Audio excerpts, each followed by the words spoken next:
There's so many things I love about my life, and music is one of those. It's what I do as a job.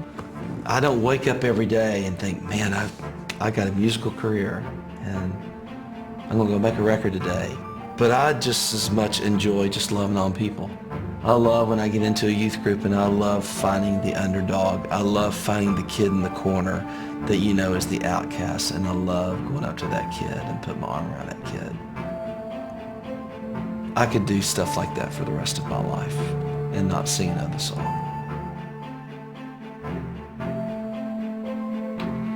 Grew up playing drums, wrote my first song when I was 5 years old.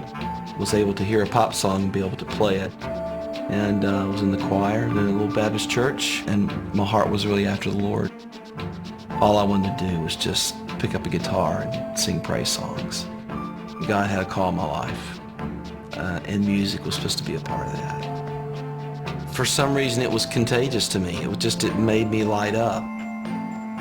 It was a beautiful time in my life. It sort of anchored me. I felt like I was riding a wave that really was something very, very pure, and that really penetrated into my heart. This is just what I'm supposed to do with my life.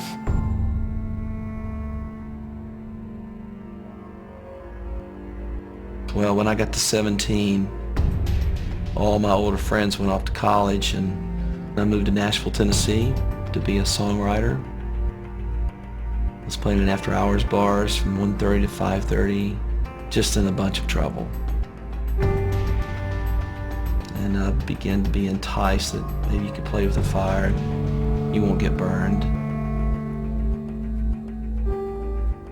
Little did I know that I would be in the biggest pit of my life and feeling like there was no way of escape. Smoking that first joint and feeling so guilty about it. From there it went to, it was cocaine, it was LSD. And I'm just in the thick of it, man. I'm just doing this stuff, and I got sucked into this thing. For some reason, I justified it. You lose perspective. It's almost like your compass sort of just like disappears, and you enter this whole other world, and you don't really realize it's going down, and then all of a sudden it's too late. I'd flash back to those times when I was 15 going, just really hearing the voice of God going, I've got a call on your life. I knew where I belonged. I just couldn't get out of the mess that I was in. And I was very depressed. That went on for 3 years until I had a near-death experience and snorting something that you thought was cocaine, and it was something else, and thought I was going to die. Literally thought I'm dying. And that's when I began to pray that God would do whatever he had to do to get my attention. I need to be rescued.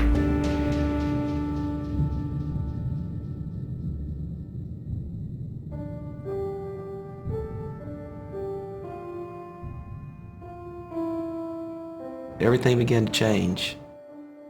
And in November of '79, I got rescued at 12:30 at night on the linoleum floor of my kitchen right outside of Nashville.